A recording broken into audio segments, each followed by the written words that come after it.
So that's next Sunday night at 6 o'clock. Also, Christmas Eve service, just for the record, because I know a lot of families get together on Christmas Eve. We're having it at 5, and it's only going to be an hour in length. And that's so that you have time to get with your families and things. So I wanted you to know that. All right, I have promised I would do this a couple months ago. And this is very different, very, very different. And it's going to be longer than normal. And so I hope you packed a lunch. Anyway, and we're going to have a brief business meeting after the service for those who wish to stay. And I'll say more about that at the end.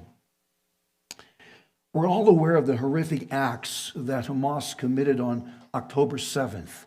Thousands of rockets were launched against Israel. 3,000 Hamas militants breached the Gaza-Israel border, then targeted innocent civilians in Israeli communities, murdering more than 1,200 Jewish people and taking another 240 hostages, including women and small children. And those are devastating numbers. But now we're hearing actual first-hand accounts from survivors and seeing graphic videos of sexual violence, victims being mutilated, dismembered, and beheaded, some being burned alive. And the specifics of that evilness I have read is so barbaric, so sadistic, and repulsive that I wish I could unread it. I want it out of my mind. Israel's 10-7 was our 9/11. Gaza is a narrow coastal strip of land beside the Mediterranean Sea. It borders Egypt on the southwest and Israel on the north and east.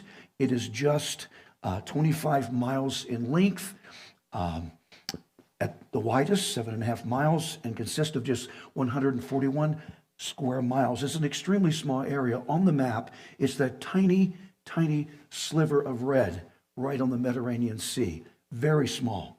Gaza has a total population of 2.23 million Palestinians, and 1.7 million of them are UN-registered refugees. Most of that population are Sunni Muslims. The government in Gaza is an Islamic social state, and since 2007, it has been governed by members of the terrorist organization Hamas. Israel governed Gaza from 1976 until 2005. But under tremendous international pressure in 2005, Israel unilaterally retreated from Gaza and completely turned its administration over to the Palestinian authorities. And understand, once Israel left Gaza, all the Jewish settlements in Gaza were disbanded and all its Jewish residents were forcibly removed. That meant the sizable Israeli agricultural, commercial, and residential assets in Gaza were all left to the Palestinians. The Palestinians were literally handed incredible opportunities to develop that region into what prophetical expert Hal Lindsey has said could have been or become the next Hong Kong or Singapore of the Mediterranean. Other nations also poured billions of dollars into Gaza to help the Palestinians reach that dream. But that dream has never been realized because Hamas doesn't care about the Palestinian people. Its entire focus is on murderous Jewish hatred.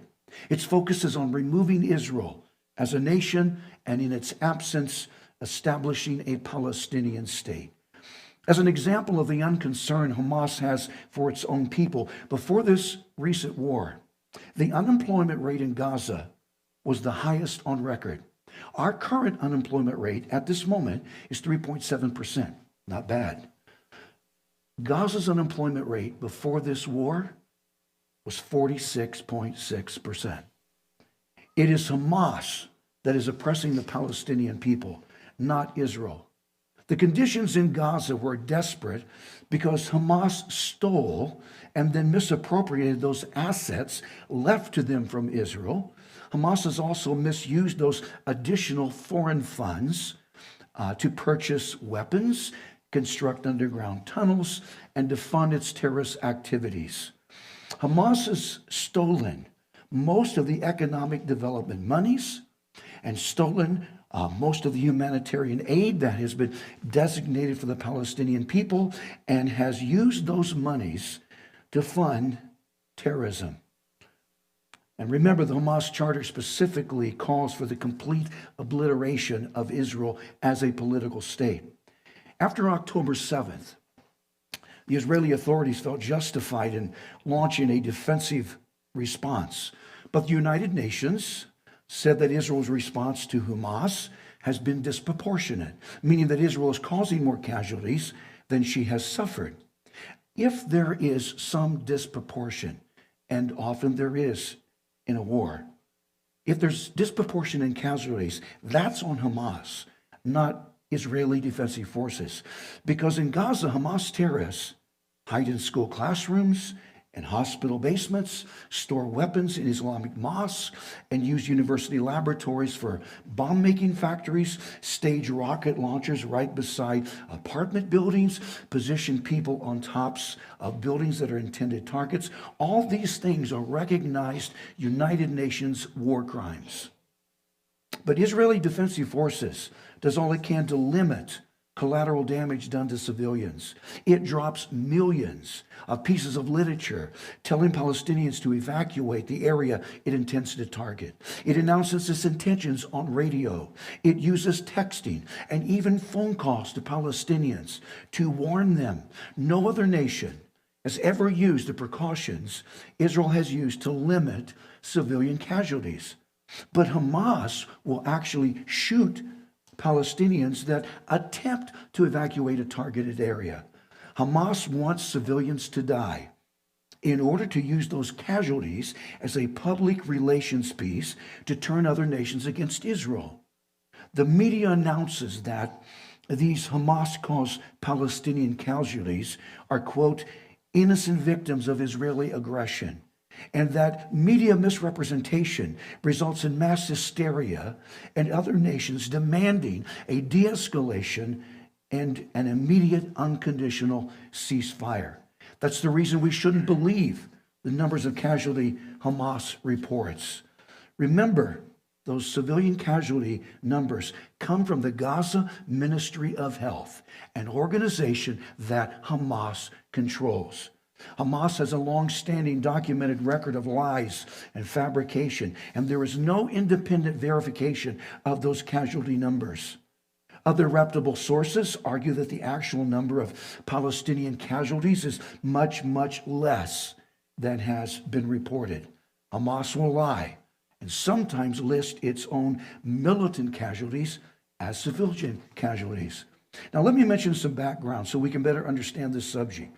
The United States has a Jewish population of about 6 million people. Israel has almost 7 million Jewish people, 6.938 million to be exact. There are also 1.8 million Israeli Arabs who have the same exact equal rights there as Israeli Jews do. Now, the total global Jewish population is estimated to be about 15.2 million people. And that's only, get this number, 0.0018% of the human population. Less than 0.2% of the total global population. It's amazing. So much media attention is devoted to such a minuscule people group. And that's because Jewish people are special. One example of that specialness are the number of Nobel Prizes awarded to Jewish people versus those from other people groups. From 1901 through 2023 now, it is said a total of 965 Nobel Prizes have been presented to different individuals. Of that total number of Nobel Prize recipients, at least 214 of them have been awarded to Jewish people. That represents 22.17% of all Nobel Prizes to date. That means the number of Jewish Nobel winners is more than 100 times their proportion of the Earth's total population. Jewish people are special people. Now that brings up an important question. Who is considered a Jew? Who is Jewish? As a general statement, a Jewish person is defined as a member of an ethno religious group, an ethno-religious group that originated from the ancient Israelites in the Middle East. But in more specific language, someone can be defined as Jewish if he or she meets one of three criteria. Notice, a person is considered Jewish if someone is born Jewish. Someone is born Jewish. If that person practices Judaism or not, that is irrelevant as long as that person is genetically from Jewish descent. Second criteria, someone who has at least some Jewish ancestral background. At least some Jewish ancestral background. Example, someone's mother might be Jewish, but not his father. But that's enough to be considered Jewish. Third, someone who has no Jewish ancestral background, but who has converted to Judaism, the religion of Jews. Now, this convert is called a Jewish proselyte. And sometimes people are proselytized or converted to Judaism. This happens all the time. Some recognizable Jewish converts are Sammy Davis Jr., Marilyn Monroe, Elizabeth Taylor, actor Tom Arnold, musician Daryl Hall, and Ivanka Trump. Some people do convert to Judaism that are not related in an ancestral sense to Jews. Now, based on those criteria I just mentioned, I'm curious, is there someone in this room that could be considered Jewish? Is there anyone? You are. Okay, we'll talk about it after. I want to know about that. That's great. Based on these basic definitions, let me expound on some important reasons the United States, and Christians in particular, should support the Jewish people and the Jewish state of Israel, and especially now, during this most recent global surge in anti-Semitism. Reason one, because Israel is the most frequently mentioned subject in the Bible next to God himself. Israel is the most often mentioned subject in the Bible next to God. God used 40 different men to record the scriptures, and all of them were Jewish except one. And that one exception was probably Luke, who authored the Gospel of Luke and its sequel, the book of Acts. Since the Bible is basically a Jewish book, it shouldn't surprise us that it mentions Israel a total of 2,566 times. 2,566 times the Bible mentions Israel. Now, there's a strong emphasis in Scripture on the nation of Israel. Genesis is just one example of that fact. The first two chapters of Genesis record the account of special creation. Then chapter 3 records the initial sin and fall of man. Then chapters 4 through 11 record man's history up to the time of Abraham. Get this. Genesis chapters 12 through 50 record the stories of three beginning Jewish patriarchs, Abraham, Isaac, and Jacob. Now, patriarchs are male heads of families or tribes and are most often fathers. And those three men, Abraham, Isaac, and Jacob, are considered famous Jewish fathers and patriarchs. And remember, Jacob's name was changed to Israel, and from his 12 sons descended the 12 tribes of Israel, forming the embryonic Jewish nation. So a total of 38 chapters in Genesis are dedicated to just the beginning of the Jewish people. Now remember that our Old Testament is the same as the Hebrew Bible. It is arranged different, but the content is the same. The Jewish Bible is called the Tanakh. Tanakh, Tanakh. So their book is our book. Reason two, because God has chosen Israel to be special, more so than all other nations. Israel is special to God, more so than all other nations. Notice Deuteronomy 7:6. For you, meaning the Jewish people that together constituted the ancient nation of Israel. For you are a holy people to the Lord your God. The Lord your God has chosen you to be a people for himself, a special treasure above all the peoples on the face of the earth. Someone said to me recently that the Jewish people are no longer special to God. A statement represents what is called replacement theology or supersessionism. supersessionism or replacement theology. That is the theological teaching that the church has succeeded, super succeeded, or replaced the nation of Israel in God's program. Replacement theological teaching is found in Roman Catholicism, Eastern Orthodox groups, some mainline Protestant denominations, and now some evangelicals are teaching it. According to this replacement teaching, the church is said to be the new Israel. That means because the Jewish nation rejected Jesus as the promised Messiah and then crucified him, God canceled out all the promises he had earlier made to that people. Supersessionism or replacement theology means that the Jewish people are no longer God's chosen people, and that the prophecies that were made to ancient Israel are now being fulfilled in the church and not in the Jewish people. But that's not possible. There's 77 references to Israel found in the New Testament, and none of them are addressed to the church. If in those 77 references we substituted the word church for Israel, then those passages would become unreadable and nonsensical. Now, one of the reasons this teaching is so dangerous is because proponents of replacement theology are not pro-Israel enthusiasts. And I believe all of us should be. I might interject a footnote. We use the words Palestine and Palestinian because the international community requires us to do that in order to converse about the subject.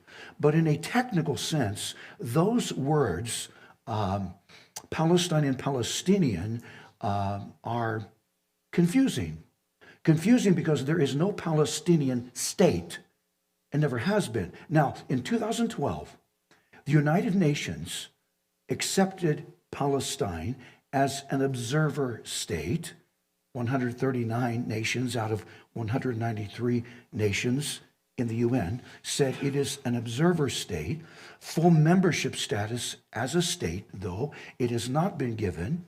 I might add the United States does not recognize Palestine as a legitimate state. There's no Palestinian people in an ethnic sense. There's no Palestinian language. There's no Palestinian culture. The Romans created that name, Syria Palestina, where we get Palestine. The Romans created that name to remove all connection to the Jewish state after about 134 AD. And until the 1967 war, the Palestinians were known as Arab Egyptians and Arab Jordanians. Understand something. Palestinians are essentially Arabs, Arab people, and most of them are Muslim.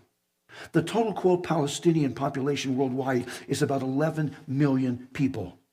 And more than half of them are stateless and have no citizenship in any nation. It seems that no one wants them. Even now, Egypt and Jordan and other Arabic nations are refusing to accept Palestinian refugees from this war in Gaza. Reason 3, because God has identified himself with Israel. God has identified himself with Israel. The Bible refers to the phrase, Lord God of Israel, 108 times. It refers to the words, the God of Israel, 203 times. It refers to the phrase, the Holy One, meaning God of Israel, 31 times. And 25 of those times are in Isaiah alone. The Bible never identifies God with any other nation on earth except Israel. And that's not because Israel has been more sensitive to God than other nations. From a historical perspective, sometimes ancient Israel rejected God altogether and invited false religion into the nation. And even now, a significant percentage of Israel's population are agnostic and atheistic and are not even proponents of historic Judaism. But God still identifies himself with Israel. Reason 4, because God has given Israel land that he calls his own land. His own land. This fourth point presents a problem because most of the political arguments about the land that Israel occupies either ignore or forget or purposely reject the fact that God has given to the literal descendants of Abraham, Isaac, and Jacob a special land. It is a land that God calls his own land. Notice Leviticus 25, verse 23. The land, meaning the promised land, shall not be sold permanently, for the land is mine, says God. For you are strangers and sojourners with me. The Israelites are considered only tenants and temporary residents on the land God promised Abraham's descendants. But since the land is God's, he can allocate it to whomever he wants, and he has chosen to allocate that particular land to the Jewish people. Now, this fourth point brings up what is called the Abrahamic covenant. The Abrahamic covenant. Now, a covenant is an agreement. A covenant is itself an agreement between different parties. And there are two classifications of covenants: conditional covenants and unconditional covenants. Notice, conditional covenants, also called bilateral covenants, are agreements that are binding on both parties for its fulfillment. This is a binding agreement requiring both parties to fulfill their end of that agreement. That means both parties agree to meet certain conditions, and if one of the parties doesn't meet their part of the agreement, then that covenant is broken and is, from that point on, invalid. Now, unconditional or unilateral covenants are agreements between two parties, but only one of the parties is required to do something. Now, notice the difference. Under a conditional covenant, both parties are required to do something. Under an unconditional covenant, a unilateral covenant, only one party is required to do something. What the other party does or doesn't do doesn't affect the covenant. It's a one-sided covenant. The Abrahamic covenant is an unconditional, unilateral covenant, and that means God made promises to Abraham that required nothing from Abraham and his descendants. This was an unconditional agreement God made to the actual progenitor and father of the Jewish people, and this Abrahamic covenant is first mentioned in Genesis 12. Notice, Genesis 12, verse 1. Now the Lord had said to Abram, and his name Abram is soon going to be changed to Abraham. Now the Lord had said to Abraham, get out of your country, from your family, and from your father's house, to a land I will show you. Verse 2, I will make you a great nation. I will bless you and make your name great, and you shall be a blessing. Verse 3, I will bless those who bless you, and I will curse him who curses you. And in you all the families of the earth shall be blessed. That is the Abrahamic covenant. Now notice God promised Abraham four things. One, he promised him a great nation. A great nation. From verse 2, God said, I will make you a great nation. Second, he promised him a great name. A great name.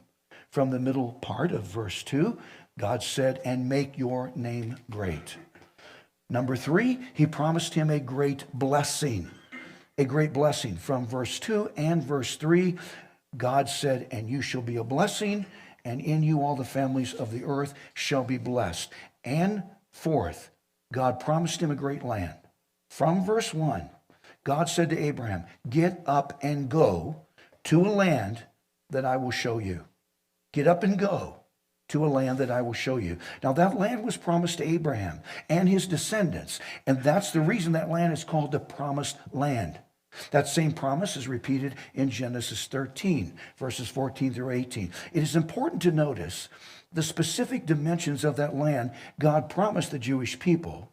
Those dimensions are mentioned in Genesis 15 and also Ezekiel 48.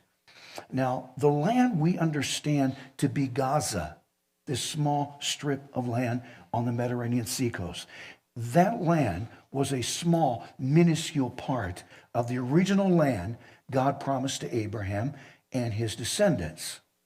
The problem is, since Israel is now a thoroughly secular nation, the Abrahamic covenant has been ignored. That covenant, though, is still in effect. Now, please notice, the original promised land, the land God promised Abraham, includes so much more area than what the present nation of Israel occupies. This is a map of the original land God promised Abraham. Notice the black outline. The black outline represents the boundaries of that original promised land. Now, second, notice this map that is present Israel. You can barely see it. It's barely seen. The difference between these maps is incredible. And if we compare these maps, we see that Israel does not now, and it never has, occupied all the land promised to it in the Abrahamic covenant. Israel owns all the land. God promised it by virtue of the Abrahamic covenant, but it doesn't occupy all that land. If Israel today occupied all of the land God promised it, then she would control all the land holdings of present-day Israel, Lebanon, the West Bank of Jordan, and Gaza, and substantial portions of Syria, Iraq, Egypt, and Saudi Arabia. But that's not going to happen until Jesus returns to the earth as the promised Messiah and establishes his messianic kingdom. So Israel is, at this point, relegated, confined to that small piece of land, just a minuscule percentage of the piece of real estate God promised it. Now, notice the land God promised to Abraham and his descendants was intended to be a permanent possession. Genesis 17, verse 7 and 8. And I, God, will establish my covenant between me and you and your descendants after you in their generations for an everlasting covenant. We need to understand that the Abrahamic covenant God made to Abraham is an eternal covenant. It cannot be invalidated. It cannot be broken. An everlasting covenant be God to you and your descendants after you. Verse 8, also I give to you and your descendants after you the land in which you are a stranger, all the land of Canaan, as an everlasting possession. And I will be their God. There is no question but that God promised Abraham and his descendants the land of Canaan as their possession in perpetuity. But those people that teach replacement theology suggest that this promise of a particular piece of real estate in the Middle East was not intended to be interpreted in a literal sense. According to them, this was just a symbolic reference to heaven. That this land mentioned to Abraham, promised to Abraham, is just heaven. But the texts we just read are too specific to be symbolic of something else. The passages from Genesis and Ezekiel, and we didn't have time to read them, describe the promised land in definite terms and plain, precise geographical boundaries. Besides, think through this. If God was promising Abraham heaven as a part of the Abrahamic covenant, then Abraham could have stayed right where he was in Ur of the Chaldees. He could have stayed there because he could have gone to heaven from there. But instead, God told Abraham to get up and go on a long and difficult journey to a land that he would show him. The word land, as used in the Abrahamic covenant, is a definite reference to a sizable piece of actual dirt on this earth. Now, Palestinians and Palestinian sympathizers here in the U.S. constantly talk about stop the Palestinian occupation. The only people occupying Gaza are Hamas. There are no Jewish people in Gaza except those people that Hamas is holding hostage. Understand that Hamas is not a social justice movement. Hamas is a criminal gang of demon-possessed, murderous, radical Islamic thugs that Iran is funding. Let me explain what the Palestinian occupation actually means to pro-Palestinian people. Ben Shapiro is a conservative, Orthodox, Jewish political commentator. I would hope he's familiar to some of us. He founded the Daily Wire in 2015. Ben is most often the smartest guy in the room. He is brilliant. I wouldn't dare debate him on this subject. He is also a good friend to evangelicals. He just returned from Oxford University in the United Kingdom, where he faced students that questioned him on this subject of Palestine and Israel. Ben asked one of these pro-Palestinian students this question. He said, what part of Israel did she consider occupied Palestine? One more time. What part of Israel did she consider occupied Palestine? She said all of Israel. All of Israel, to which Ben Shapiro responded, there we go. So what you're calling for is the obliteration of the state of Israel. And all this, quote, protest is just a cover for that, is correct. When protesters scream in the occupation now, it means in the state of Israel. Extinguish the state of Israel. When Congresswoman Representative Shali Tlaib screams this mantra from the river to the sea, Palestine will be free. Now, that is a reference to all the land between the Jordan River and the Mediterranean Sea, and which would include Israel, now the West Bank, and Gaza. So that phrase, from the river to the sea, Palestine will be free, means the extinction of the state of Israel and the establishment of a single state called Palestine. It's interesting. Actually, more than 40% of Palestinian protesters here in the U.S. were questioned after a recent gathering. 40% of them couldn't name the river and couldn't name the sea. These people are just repeating talking points from the radical left. That's called groupthink. According to Hamas, present-day Israel is occupying land that is actually Palestine's. But from a historical perspective, it was never Palestine's. The Jewish people have had a presence in that land for more than 36 centuries. Politicians constantly talk about a two-state solution, meaning that Palestinians would have a state and Israel would have a separate state. The two-state solution has been offered to Palestinians 5 different times, and Hamas has rejected it all 5 times. Because Hamas doesn't want a two-state solution. Hamas wants the final solution. That phrase, the final solution, was a Jewish euphemism or code name the Nazis used as an abbreviation of the phrase, the final solution to the Jewish question. And at that time, the final solution meant the deliberate mass murder of European Jews. Some 6 million of them from 21 countries were murdered between 1941 and 1945. Hamas wants one Palestinian state that occupies all the land that Israel currently occupies, meaning there is no more Israel and there are no more Jews. Let me present 5 reasons that Israel has the right to the land God promised Israel. 1 is the biblical reason. The biblical reason. Now, this is the principal reason and the one we just mentioned, but let me expand on that some. Genesis 13, verses 17 and 18. Verse 17, God told Abraham, arise, walk in the land through its length and its width, for I give it to you. Verse 18, then Abram moved his tent and went and dwelt by the terebinth trees of Mamre, which are in Hebron, and built an altar there to the Lord. So God has just repeated to Abraham the Abrahamic covenant. And notice Abraham acted on what God said to him.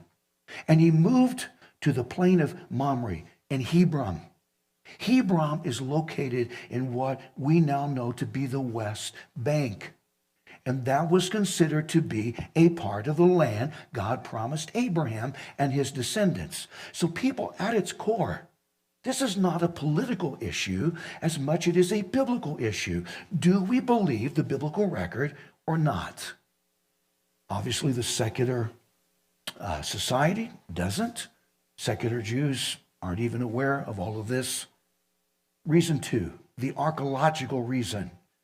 The archaeological reason. For decades, archaeological digs in Israel have supported the facts that Israelis have had a presence there for more than 36 centuries. I have a niece.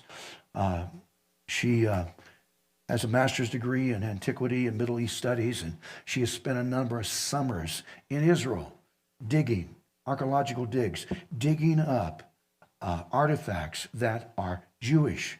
The coins, the cities, the pottery, the art, the houses, and the culture that are being dug up, these remains, are from the ancient Jewish people. Now, it is true that there are other ancient people groups that did exist in that region, and the ruins of those groups have also been discovered, but it is still apparent from an archaeological perspective that the Jewish population has been in that land God promised them for some 36 centuries. It predates all the claims that other current peoples in that region might have. Someone on YouTube, and I've done some extensive research, someone on YouTube was interviewing Palestinians, and he presented them this question. So, if the Jewish people haven't been in this region the past 36 centuries, as you argue, then how is it we have uncovered thousands and thousands and thousands of archaeological Jewish artifacts? The responses were amazing. Some Palestinians refused to believe such artifacts even existed, that those archaeological findings have been falsified, that there are no actual Jewish artifacts. Amazing. And some Palestinians were intelligent enough to admit that those archaeological artifacts probably were Jewish, but argued those relics came from Jewish people as non-residents, just moving through the area, going to other regions. I mean, that's not intellectual objectivity, but it gets worse. I've seen Palestinian protesters, pro-Palestinian protesters here in the U.S. that refuse to believe that Hamas actually invaded Israel on October 7th. They say it didn't happen. Their argument is that it was Israelis on October 7th that butchered their own people. And these people are just as bad as Holocaust deniers. No other people group has the unbroken line to this region, to this date, than the Israelis have. Third, there's the historical region. This is an extension of number 2. The third proof of Israel's right to the land is the historic right. The historical record demonstrates that the Jewish people have had a presence in the Promised Land since Joshua's first invasion of the land in 1406 BC. Remember, Moses wasn't permitted to enter the land, so his assistant Joshua, General Joshua, brought Israel into the land. And from that date, 1406 BC, until the Babylonian captivity in 586 BC, the ancient Israelites existed in the Promised Land as a self-governed people. And the Jews continued statehood in Israel until 135 AD, but not always under self-imposed rule, because the Babylonians captured the land. Then the Persians took it from the Babylonians. And then the Greeks got it from the Persians. And then in 63 BC, the Romans confiscated it from the Greeks. And in 135 AD, most of the Jewish residents in Palestine were driven out from Jerusalem and were exiled in other parts of that land. And then the land passed through a succession of rulers. They included the Roman Empire, the Byzantine Empire, the Arabs, the British Crusaders, the Mamluks, the Ottoman Empire, and then Great Britain. But no matter who controlled the land, a remnant of Jewish people were still present in that region. There have always been a number of Jewish people in that region, no matter who governed them. The fact is, Jewish people have occupied Palestine on a continuous basis since the time of Joshua, and that's more than 36 centuries. Now, don't miss this. In modern times, the Turkish people, called the Ottoman Empire, ruled that land up until World War I. And then the land was conquered by the British. See, the Turkish Ottoman Empire had entered the war. And the Turkish Ottoman Empire was enormous. And the British were concerned because they realized they had to do something to break apart that empire. Because the Turkish Ottoman Empire wanted to become a part of the German regime, which would have been an extremely dangerous combination. So the British sent troops to fight against the Turkish forces in Palestine. Now, one of the generals who commanded the British armies was a man named Allenby. Allenby was a devout Christian, and he understood the significance of Jerusalem. The night before the invasion against Jerusalem to drive out the Turkish armies, Allenby prayed that God would allow him and his men to capture Jerusalem without doing damage to the holy sites. The next morning, Allenby sent World War I biplanes over Jerusalem to do a reconnaissance mission. It's interesting that up to that point in time, the Turkish people had never seen an airplane. So the Turks looked up and saw these incredible inventions in the air and had no idea what they were, and they were terrified of them. Someone had told them that they were going to be opposed by a man named Allenby, which meant in their language, man sent from God or prophet from God. The Turkish troops dared not fight against someone perceived to be a prophet from God. So the next morning, when Allenby and his men invaded Jerusalem, it was captured from the Turkic Empire without firing a shot. So was that coincidence? I don't think so. God orchestrated that. In time, Great Britain promised to give control of the land that is now called Palestine to the Jewish people. And in the beginning, there was some Arab support for that action. Now that's interesting. Arab support for Israel establishing a state in the Middle East.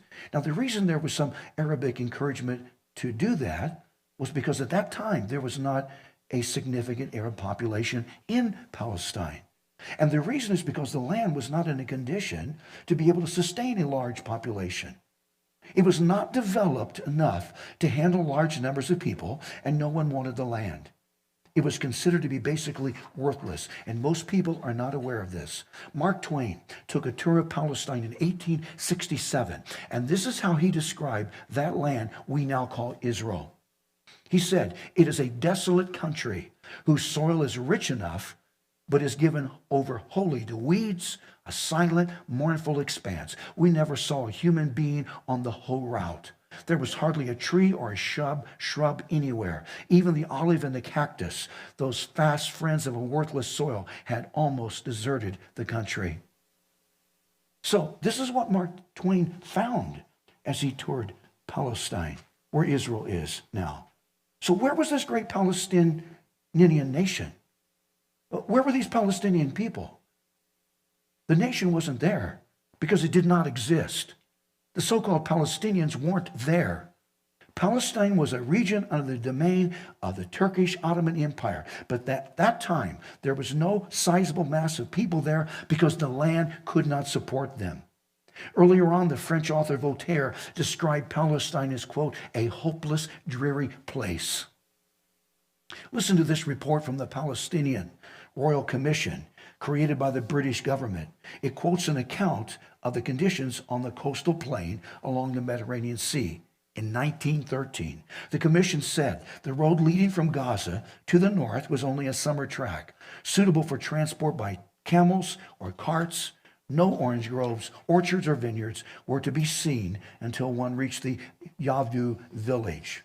Houses were mud, schools did not exist. The western part toward the sea was almost a desert. The villages in the area were few and thinly populated. Many villages were deserted by their inhabitants. That was in 1913.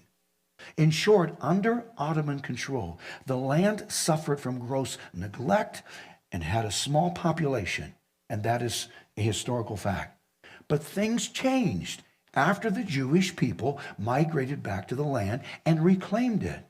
That region became populated again by both Jews and Arabs, only because the land started to prosper again once the Jews returned and once the Jews began to restore it. Understand something, the Jewish people are the ones that restored that land to its present prosperous condition and did so as a direct fulfillment of Old Testament prophecy. And that's one reason the, quote, Palestinian Arab population began to be interested in the land. Seminary professor and Old Testament expert, Dr. Doug Bookman, I had him once in a previous pastorate, said the only people who have ever, as a people, called this land their native home were the Jews. The only time this land has ever had an internal government, as well as defined and defended boundaries. The only people who administered that government and defended those borders were the Jews. Israel gained its independence and statehood in 1948. But it's interesting that other nations in the Middle East also came into existence in and around that same time. Saudi Arabia became a nation in 1932. Lebanon in 1943. Iraq did not exist as a nation until 1932. Syria became a nation in 1946. The borders of Jordan were established in 1946, and Kuwait was established in 1961. Now, the point is, if those Arabic countries we just mentioned argue that Israel doesn't have a right to the land because, according to them, Israel is only a recent resident, then they would have to deny their own right as recent states because none of them existed as countries until the 20th century. Those nations were all under the control of the Turkish Ottoman Empire. None of the other nations in the region have a long-standing claim to the land, but the Jewish people do because Israel had existed there before as a nation. Fourth, humanitarian reason. The fourth reason I believe Israel has a right to the land is on the grounds of humanitarian concern. In the 17 centuries prior to the establishment of Israel as a state in 1948, the Jewish people endured 80 major expulsions from different countries. Were run out of different countries, 80 expulsions. From a humanitarian perspective, if the Jewish people have a right to exist as a people group, then the Jewish people have a right to a sovereign, self-governing, autonomous state. So if we're not going to permit them a state and not permit them a home in the Middle East, where's that state and home going to be? Israel hasn't asked for that much. Israel occupies land now that is only about the same size as New Jersey. And remember that until the Jewish returned and started to rebuild and restore that land, until that happened, no one else wanted it. Fifth, the ally reason. The fifth reason Israel ought to have their land is that she is a strategic ally of the United States. Israel is the only democracy in the Middle East. Someone said Israel's a great house in a really bad neighborhood. And as such, Israel is an impediment to certain groups that are hostile to democracy, such as ours. And Israel has prevented those groups and those countries from taking complete control of the Middle East. It is a blessing to know that the U.S. is a true friend in the Middle East. The fact that Israel votes with the United States and the United Nations more than England, more than Canada, more than France, more than Germany, and more than any other nation, Israel continues to be a friend to the United States. And using the language of Facebook, we dare not defriend Israel, because to do so would be to invite divine judgment on this nation. I would challenge our current president, Secretary of State, Secretary of Defense, the chairman of Joint Chiefs of Staff, the Congress, both Senate and House, and countless more that are responsible to affect foreign policy. I would challenge them all to remember what God said to Abraham as part of the Abrahamic covenant. In Genesis 12, verse 3, God said he would bless those that bless his people, and God said he would curse those that curse his people. And that divine curse could come in the form of terrorism, and there's biblical precedent to support that. Throughout the Old Testament, divine judgment on disobedient Israel often came in the form of terrorism and invasions from foreign nations. People, listen to me. This isn't a game. That could happen to us. We aren't immune to that. The core motivation behind Hamas' evil actions is radical Islam. The motivation is more than a land grab. Remember, Muhammad himself compared Jews and Christians to apes and pigs. As radical Islamists, Hamas wants to eliminate all traces of Jewishness from the earth. People, don't be mistaken. Hamas hates Jews. Hamas hates Christians. Hamas hates the United States because we're perceived as a Christian nation and because we have befriended the Jew and Israel. That's the reason Islamists consider the United States the great Satan and Israel the little Satan. And how has our nation reacted to this murderous militant form of anti-Semitism in the Middle East? We are in some sense accommodating it. We are seeing thousands and thousands of pro-Palestinian and pro-Hamas supporters protesting Israel's attempt to defend itself. Acts of violent anti-Semitism have increased since October 7th, almost 400%.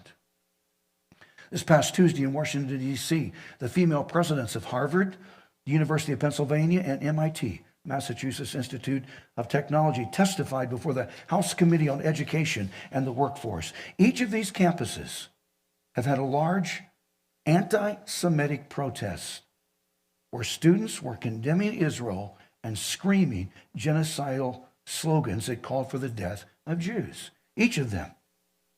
None of those three presidents questioned would renounce those protests. None of them would recommend discipline for those students. The pushback was severe, and it should have been. One president just resigned yesterday, and I'm waiting for the others to resign. There was also a resolution brought to the U.S. House of Representatives this past Tuesday. It was a resolution renouncing anti-Semitism and anti-Zionism.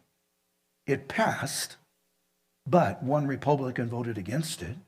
13 Democrats voted against it, including the entire squad. 92 other Democrats voted present. People, that's unacceptable.